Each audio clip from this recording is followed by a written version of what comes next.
नमस्कार साथियों, नारी शक्ति उद्यम प्रोत्साहन योजना के अंतर्गत ऑनलाइन फॉर्म भरने शुरू हो चुके हैं। महिला के नाम से अगर आप कोई भी नया बिजनेस स्टार्ट करना चाहते हैं या फिर अगर आपका पहले से बिजनेस है उसे बढ़ाना चाहते हैं तो हम मुख्यमंत्री नारी शक्ति उद्यम प्रोत्साहन योजना के अंतर्गत 50 लाख रुपए तक का लोन ले सकते हैं। इस योजना के अंतर्गत महिला के नाम से लोन लेने पर सामान्य महिला को 25% अनुदान मिलता है।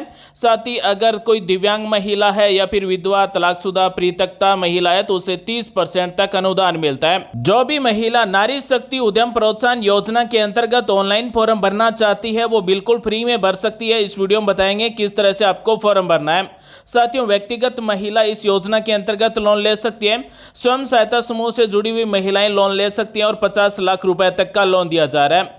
अगर फेडरेशन है या फिर विद्यमान क्लस्टर है तो 1 करोड़ रुपए तक का लोन मिलता है। साथ ही ऋण राशि का 25% अनुदान मिलता है और वंचित वर्ग की महिला को 30% तक अनुदान मिलता है। इस योजना के अंतर्गत उद्योग, सेवा, व्यापार, डेयरी, कृषि आधारित उद्यम आदि स्थापित कर सकते हैं। यानी कि अगर आप डेयरी खोलना चाहते हैं और अगर आपके पास रुपए नहीं है तो इस नारी शक्ति उद्यम प्रोत्साहन योजना के अंतर्गत लोन के लिए फॉर्म भर सकते हैं। सरकार की तरफ से आपको 50 लाख रुपए तक का लोन दिया जाएगा। अगर हम 10 लाख रुपए तक का लोन लेते हैं तो हमें कोई भी प्रोजेक्ट रिपोर्ट जमा करने की भी जरूरत नहीं है। साथ ही इस वीडियो से आपको बहुत कुछ सीखने को, जानने को मिलेगा। वीडियो को पूरा देखें। अब हम आपको बताते हैं योजना के लिए ऑनलाइन फॉर्म कैसे भरा जा रहा है। तो ऐसा ओपन कर लेना है, यूजर आईडी, पासवर्ड लगाना है, कैप्चा कोड लगाना है, लॉगिन पर क्लिक कर देना है। डैशबोर्ड इस तरह से ओपन हो जाएगा। साथियों, मुख्यमंत्री नारी शक्ति उद्यम प्रोत्साहन योजना राजस्थान सरकार की योजना है। इस योजना के अंतर्गत महिला के नाम से लोन लेने पर 50 लाख रुपए तक का लोन ले सकते हैं। ऑनलाइन फॉर्म एसएसओ के द्वारा भरा जा रहा है और बिल्कुल फ्री में भरा जा रहा है। एसएसओ में यहां पर आपको राजस्थान सरकार के जितने भी ऑफिशियल ऐप हैं, वेबसाइट है, उन सब के इस तरह से ऐप मिलेंगे। यहां पर आपको मिलता है मुख्यमंत्री नारी शक्ति उद्यम प्रोत्साहन योजना। इस पर आपको क्लिक कर देना है। जैसे इस पर क्लिक करेंगे तो मुख्यमंत्री नारी शक्ति उद्यम प्रोत्साहन योजना का पोर्टल ओपन हो चुका है। साथियों, आज भी हमारे देश में ऐसे बहुत सारे परिवार हैं जो सरकारी योजना के लिए पात्र हैं लेकिन वो सरकारी योजना का फॉर्म नहीं भरते हैं और उनको सरकारी योजना का लाभ नहीं मिलता है। और साथियों, कई ऐसे परिवार हैं जो हर सरकारी योजना का लाभ लेते हैं क्योंकि उनको सरकारी योजना का पता होता है। साथियों, इस वीडियो को पूरा देखें, आपके काम आने वाली जानकारी बता रहे हैं। इस वीडियो को लाइक करें, अपने साथियों के साथ भी शेयर करें ताकि ज्यादा से ज्यादा परिवार इस मुख्यमंत्री नारी शक्ति उद्यम प्रोत्साहन योजना का लाभ ले सकें। क्योंकि इस योजना के अंतर्गत महिला के नाम से लोन दिया जा रहा है और अनुदान भी 30% तक दिया जा रहा है। मान लीजिए हम डेयरी खोलना चाहते हैं, गाय भैंसे खरीदना चाहते हैं और हमने 1 लाख रुपए तक का लोन लिया तो उसमें 30,000 रुपए अनुदान के रूप में माफ हो जाते हैं। ऑनलाइन फॉर्म भरने के लिए मेन्यू बटन पर क्लिक करेंगे, उसके बाद में नया आवेदन पर क्लिक कर देना है। तो इस तरह से मुख्यमंत्री नारी शक्ति उद्यम प्रोत्साहन योजना के अंतर्गत ऑनलाइन फॉर्म भरने के लिए दिशा निर्देश दिए गए हैं। साथियों, ऑनलाइन फॉर्म भरते समय हमें किसी प्रकार का कोई डॉक्यूमेंट अपलोड नहीं करना है। केवल महिला की पासपोर्ट साइज की फोटो स्कैन करके अपलोड करना है और महिला के नाम से जो मूल निवास प्रमाण पत्र बना हुआ है उसे स्कैन करके अपलोड करना है। यह योजना केवल महिलाओं के लिए है। जो महिलाएं स्वयं सहायता समूह से जुड़ी हुई है वो भी इस योजना का लाभ ले सकती है और जो सामान्य महिलाएं यानी कि जो स्वयं सहायता समूह से नहीं जुड़ी हुई है वो महिलाएं भी फॉर्म भर सकती है। यहाँ पर दिशा निर्देश देखने के बाद में आवेदन भरें पर क्लिक कर देना है। तो उसके बाद में इस तरह से फॉर्म भरना स्टार्ट हो जाएगा। मुख्यमंत्री नारी शक्ति उद्यम प्रोत्साहन योजना का फॉर्म भरने के लिए पहला स्टेप है सामान्य विवरण और यहाँ पर हमें 7 स्टेप कंप्लीट करना होगा। सामान्य विवरण में सबसे पहले सेलेक्ट करना है कि जो महिला फॉर्म भर रही है वो व्यक्तिगत फॉर्म भर रही है या फिर स्वयं सहायता समूह के द्वारा फॉर्म भर रही है या फिर स्वयं सहायता समूह, क्लस्टर या फिर फेडरेशन है या फिर कोई फर्म है या फिर कोई कंपनी है, वो हमें यहाँ से सेलेक्ट कर लेना है। तो साथियों, सभी महिलाएं स्वयं सहायता समूह में भी नहीं जुड़ी हुई हैं, सभी महिलाओं के नाम से फर्म या फिर कंपनी भी नहीं है, तो हम यहाँ पर व्यक्तिगत महिला उद्यमी को सेलेक्ट कर लेते हैं। उसके बाद में उद्यम का प्रकार क्या है। अगर आप नया उद्यम शुरू करना चाहते हैं तो नवीन को सेलेक्ट करेंगे। अगर महिला के नाम से पहले कोई उद्यम है, अगर उसका विस्तार करना चाहते हैं, विविधीकरण करना चाहते हैं, आधुनिकीकरण करना चाहते हैं यानी कि उद्योग को बढ़ाना चाहते हैं तो 2 नंबर को सेलेक्ट कर लेंगे। मान लीजिए हम नया उद्यम शुरू करना चाहते हैं तो नवीन को सेलेक्ट करेंगे। उसके बाद में प्रस्तावित व्यवसाय गतिविधि यानी कि हमारा जो उद्यम है उसमें क्या गतिविधि है, यानी कि उद्योग है या फिर सेवा है या फिर उद्योग सेवा दोनों है, वो हमें यहाँ से सिलेक्ट कर लेना है। या फिर व्यापार है तो व्यापार सिलेक्ट करेंगे। मान लीजिए हम मिर्च मसाला पीसने का उद्योग शुरू करना चाहते हैं तो उद्योग को सिलेक्ट करेंगे। अगर हम ऑनलाइन मान लीजिए कोई सीएससी सेंटर ओपन करना चाहते हैं तो सेवा को सिलेक्ट करेंगे। जो भी हमने प्रस्तावित व्यवसाय या फिर गतिविधि को सिलेक्ट किया है उससे संबंधित जो श्रेणी है वो यहाँ पर मिलेगी। तो आपका जो भी उद्यम है, सेवा है, वो यहाँ से श्रेणी सेलेक्ट कर लेना है। मान लीजिए हम कंप्यूटर सेंटर ओपन करना चाहते हैं तो कंप्यूटर आधारित सेवाएं। अगर हम लाइब्रेरी ओपन करना चाहते हैं तो शिक्षा एवं रोजगार संबंधी सेवाएं सेलेक्ट करेंगे। अगला ऑप्शन है उद्यम की उप श्रेणी। तो हमने यहाँ पर उद्यम की जो श्रेणी सेलेक्ट की है उससे संबंधित उप श्रेणी सेलेक्ट कर लेना है। मान लीजिए हमने कंप्यूटर आधारित सेवाएं सेलेक्ट की है और अगर हम साइबर कैफे खोलना चाहते हैं तो गेम हब एवं साइबर कैफे आदि यहाँ से सेलेक्ट कर लेंगे। उसके बाद में उद्यम की प्रवृत्ति क्या है, यानी कि वास्तविक कार्य क्या किया जाएगा, वो कार्य का नाम हमें यहाँ पर टाइप कर देना है। उसके बाद में वरीयता की श्रेणी यहाँ से सेलेक्ट कर सकते हैं। जैसे आपका परंपरागत कार्य है तो परंपरागत कार्य से संबंधित सिलेक्ट करेंगे, या फिर अगर आपने बैंक से लोन लिया और वापस जमा करवा दिया तो बैंक के अच्छे ऋणी हैं।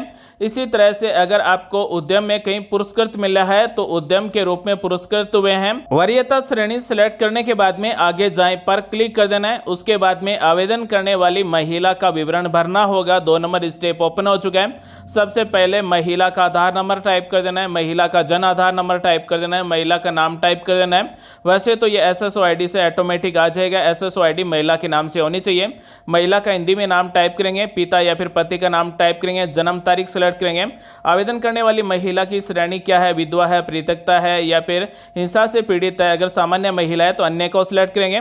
उसके बाद में अगर अल्पसंख्यक है तो यस को सिलेक्ट करेंगे, अन्यथा नहीं को सिलेक्ट करेंगे। अगर महिला दिव्यांग है तो हाँ सिलेक्ट करेंगे, अन्यथा नहीं सिलेक्ट करेंगे। उसके बाद में यहाँ पर साफ साफ दिया गया है कि अगर विधवा या फिर परित्यक्ता, हिंसा से पीड़ित महिला है, दिव्यांग है, अनुसूचित जाति या फिर जनजाति की महिला है तो 30% तक अनुदान मिलेगा। बाकी सामान्य महिला को 25% तक अनुदान मिलेगा। उसके बाद में सामाजिक श्रेणी क्या है, सामान्य है, SC ST OBC जनरल जो भी है वो यहाँ से सेलेक्ट करेंगे।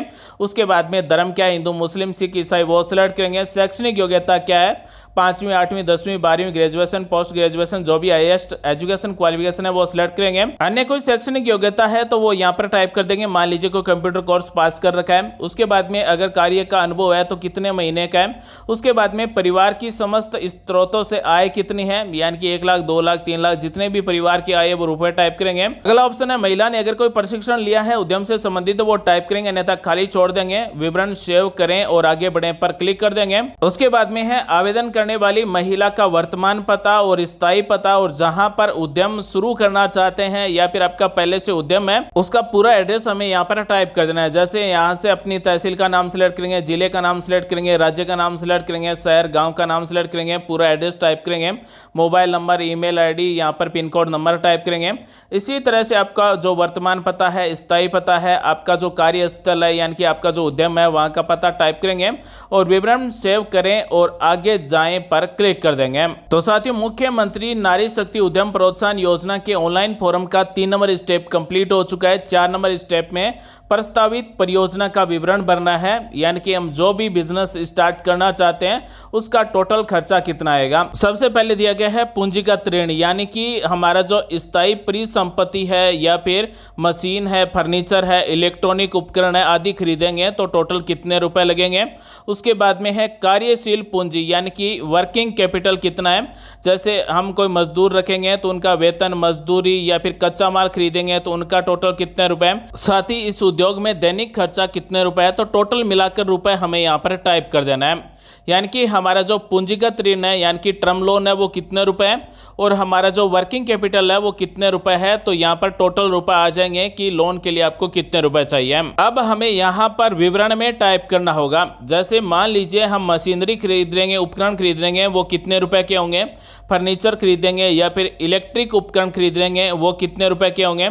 अन्य मशीनरी उपकरण के लिए हमें कितने रुपए चाहिए होंगे और भवन या फिर वर्कसेट निर्माण के लिए कितने रुपए की लागत आएगी, वो रुपए हमें टाइप कर देना है। उसके बाद में इसी तरह से कार्यशील पूंजी में हर महीने का यहाँ पर लिख देना है कि हमारा टोटल खर्चा वो हर महीने का कितने रुपए होगा। अगर हमारे उद्योग के लिए कच्चे माल की जरूरत है तो कच्चे माल हर महीने कितने रुपए का आएगा। इसी तरह से हमारा जो श्रमिक होंगे उनको हर महीने महीने कितने रुपए दिए जाएंगे, और सहायक, चौकीदार, सफाई कर्मी, अन्य जो मरम्मत करने वाले व्यक्ति हैं उनको टोटल कितने रुपए दिए जाएंगे। सीधी भाषा में कहें तो हम जो भी उद्यम शुरू करना चाहते हैं उस उद्यम में भवन निर्माण मशीनरी के कितने रुपए की लागत होगी और उसके बाद में बिजनेस को स्टार्ट करने के लिए कितने रुपए चाहिए होंगे, ये डिटेल यहाँ पर हमें भरना है। दोस्तों, मुख्यमंत्री नारी शक्ति उद्यम प्रोत्साहन योजना के अंतर्गत अपना उद्यम शुरू करने के लिए अंशदान भी देना होगा। अगर हम 50,000 रुपए तक का लोन लेते हैं तो हमें कोई अंशदान देने की जरूरत नहीं है, लेकिन अगर हम 10 लाख रुपए तक का लोन लेते हैं तो 5% स्वयं का अंशदान देना होगा। यानी अगर हम अपना उद्यम शुरू करेंगे और उसमें अगर हमें 10 लाख रुपए तक का लोन चाहिए तो अपने पास 50,000 रुपए होने चाहिए, यानी 50,000 रुपए हमारी तरफ से लगाने होंगे। लेकिन अगर हम 10 लाख रुपए से अधिक का लोन लेते हैं, हमारा जो उद्यम है उसमें 10 लाख रुपए से अधिक रुपए लगेंगे तो उसमें हमें 10% स्वयं का अंशदान लगाना होगा। यानी कि अगर हम 10 लाख रुपए से ज्यादा का लोन लेंगे तो हमें लगभग 1 लाख रुपए के आसपास स्वयं के लगाने होंगे। उसके बाद में है हमारा जो उद्यम होगा वो क्षेत्रीय स्तर का है या फिर राज्य स्तर का है या फिर राष्ट्रीय स्तर का है या फिर अंतरराष्ट्रीय स्तर का है, वो हमें यहाँ से सेलेक्ट कर लेना है। मान लीजिए हमारा जो उद्यम है वो छोटा ही है, हमारे क्षेत्र स्तर का है तो क्षेत्रीय सेलेक्ट करेंगे। अगर राज्य स्तर का है तो राज्य स्तर का, अगर हम पूरे भारत स्तर का है तो राष्ट्रीय स्तर का सेलेक्ट करेंगे। उसके बाद में अपने आवेदन के पक्ष में यहाँ पर हमें टाइप करना होगा कि हमें लोन क्यों दिया जाए। उदाहरण के लिए हमने यहाँ पर टाइप किया है कि श्रीमान मैं बेरोजगार हूँ और अपना स्वयं का रोजगार शुरू करना चाहती हूँ और अपने क्षेत्र के बेरोजगार युवाओं को भी रोजगार देना चाहती हूँ। तो यहाँ पर आप अपने अनुसार लिख सकते हैं। विवरण सेव करें पर क्लिक करेंगे, आगे जाएं पर क्लिक कर देंगे तो अगला स्टेप ओपन हो जाएगा। 5 नंबर स्टेप है प्रस्तावित वित्तीय संस्था का विवरण, यानी कि हम कौन सी बैंक के द्वारा लोन लेना चाहते हैं उस बैंक का नाम हमें सेलेक्ट करना होगा, या फिर हम किसी वित्तीय संस्थान से लोन लेना चाहते हैं तो उसकी जानकारी भरना होगा। तो वित्तीय संस्थान में यहाँ पर हमने बैंक सेलेक्ट कर लिया है क्योंकि हम बैंक से लोन लेना चाहते हैं। उसके बाद में वित्तीय संस्था का जिला सेलेक्ट कर लेना है, यानी कि हमारा जो बैंक है वो कौन से जिले में है उस जिले का नाम यहाँ से सेलेक्ट करेंगे। साथियों, हमने यहाँ पर जिस भी जिले को सेलेक्ट किया है उस जिले में जितनी भी बैंक ब्रांच है उन सब की इस तरह से लिस्ट आ जाएगी। हमने लोन के लिए जिस भी बैंक के द्वारा बात की है उस बैंक ब्रांच को यहाँ से सेलेक्ट कर लेना है। तो यहाँ पर बैंक का नाम, IFSC कोड और बैंक का पूरा एड्रेस ऑटोमेटिक आ जाएगा। अगर आप चाहते हैं कि हमें 2 बैंक सेलेक्ट करना है तो यहाँ से आप 2 बैंकों के भी नाम सेलेक्ट कर सकते हैं। तो यहाँ पर एक बैंक की डिटेल सेलेक्ट करना जरूरी है, दूसरी है वो वैकल्पिक है। इसी तरह से आप दूसरी बैंक की भी डिटेल सेलेक्ट कर सकते हैं। बैंक की डिटेल सेलेक्ट करने के बाद में विवरण सेव करें पर क्लिक करें और आगे जाएं पर क्लिक कर देंगे तो अगला 6 नंबर स्टेप ओपन हो चुका है। 6 नंबर स्टेप है वरीयता क्रम। हमने शुरुआत में जो भी वरीयता क्रम को सेलेक्ट किया था उससे संबंधित जो भी डॉक्यूमेंट है उसे स्कैन करके JPG में या फिर PDF में अपलोड करना होगा, या फिर मान लीजिए वो डॉक्यूमेंट आपके पास नहीं है तो बैंक में भी जमा करवा सकते हैं, या फिर यहाँ पर और भी पॉइंट दिए गए हैं उनसे संबंधित अगर आपके पास डॉक्यूमेंट है तो वो भी स्कैन करके अपलोड कर सकते हैं। यहाँ पर अनिवार्य नहीं है, अगर आप डॉक्यूमेंट अपलोड करना चाहें तो कर सकते हैं, अन्यथा आप डायरेक्ट विवरण सेव करें और आगे जाएं पर क्लिक कर देंगे तो 6 नंबर स्टेप भी कंप्लीट हो जाएगा। मुख्यमंत्री नारी शक्ति उद्यम प्रोत्साहन योजना का लास्ट स्टेप है 7 नंबर और यहाँ पर दस्तावेज अपलोड करना है। तो अगर आपके पास प्रोजेक्ट रिपोर्ट है तो वो अपलोड कर सकते हैं, जरूरी नहीं है। अगर आपका लोन 10 लाख रुपए तक है तो आपको प्रोजेक्ट रिपोर्ट अपलोड करने की जरूरत नहीं है। अगर आपका लोन है वो 10 लाख रुपए से ज़्यादा का है तो प्रोजेक्ट रिपोर्ट अपलोड करनी होगी। उसके बाद में अगर आपके पास शैक्षणिक डॉक्यूमेंट है, जो भी 8वीं 10वीं 12वीं पास, वो स्कैन करके अपलोड करेंगे। जो भी आवेदन करने वाली महिला है उसका कलर पासपोर्ट साइज का फोटो स्कैन करके अपलोड करेंगे। साथ ही मूल निवास प्रमाण पत्र महिला का स्कैन करके यहाँ पर अपलोड कर देंगे। तो यहाँ पर साफ साफ दिया गया है कि अगर आपका लोन है वो 10 लाख रुपए से कम का है तो आपको प्रोजेक्ट रिपोर्ट लगाना आवश्यक नहीं है। तो यहाँ पर चूज फाइल पर क्लिक करके शैक्षणिक डॉक्यूमेंट, फोटो और मूल निवास प्रमाण पत्र तीनों अपलोड कर देंगे। उसके बाद में घोषणा दी गई है कि मैं इस योजना के प्रीलाभ हेतु अपना आधार नंबर प्रयोग हेतु सहमति देती हूँ। इसे सेलेक्ट कर लेना है और आवेदन जमा करें पर क्लिक कर देना है। जैसे ही साथियों हम आवेदन जमा करें पर क्लिक करेंगे तो हमारा फॉर्म सबमिट हो जाएगा। अब फॉर्म अप्रूव कैसे होगा? तो साथियों महिला अधिकारिता विभाग के द्वारा आपका फॉर्म अप्रूव किया जाएगा। उसके बाद में हमने जिस भी बैंक वित्तीय संस्था को सेलेक्ट किया है उसके द्वारा हमें लोन दिया जाएगा। अब फॉर्म सबमिट होने के बाद में आप अपने फॉर्म का स्टेटस कैसे देखेंगे? तो यहाँ पर आपको डैशबोर्ड पर क्लिक कर देना है। जैसे ही दोस्तों हम डैशबोर्ड पर क्लिक करेंगे तो हमारे फॉर्म का सबमिट होने का स्टेटस है वो यहाँ पर हमें मिलता रहेगा। तो जो फॉर्म हमने मुख्यमंत्री नारी शक्ति उद्यम प्रोत्साहन योजना के अंतर्गत सबमिट किया, उसका आवेदन क्रमांक, कौन सी तारीख को सबमिट किया है, आवेदन करने वाली महिला का नाम, जिला कार्यालय कौन सा है, ऋण की कितने रुपए राशि है, वर्तमान स्थिति क्या है और जो भी कार्रवाई की गई है उसकी डिटेल यहाँ से चेक कर सकते हैं। तो साथियों, आज हमने आपको बताया कि नारी शक्ति उद्यम प्रोत्साहन योजना के अंतर्गत ऑनलाइन फॉर्म भरने शुरू हो चुके हैं। महिला के नाम से अगर हम लोन लेते हैं तो 30% अनुदान दिया जा रहा है, 50 लाख रुपए तक का लोन दिया जा रहा है। पात्रता क्या है, दस्तावेज क्या चाहिए। उम्मीद करते हैं जानकारी अच्छी लगी। मिलेंगे अगले वीडियो में इस जानकारी के साथ। आप सभी का दिन शुभ हो। जय हिंद, वंदे मातरम, जय श्री राम।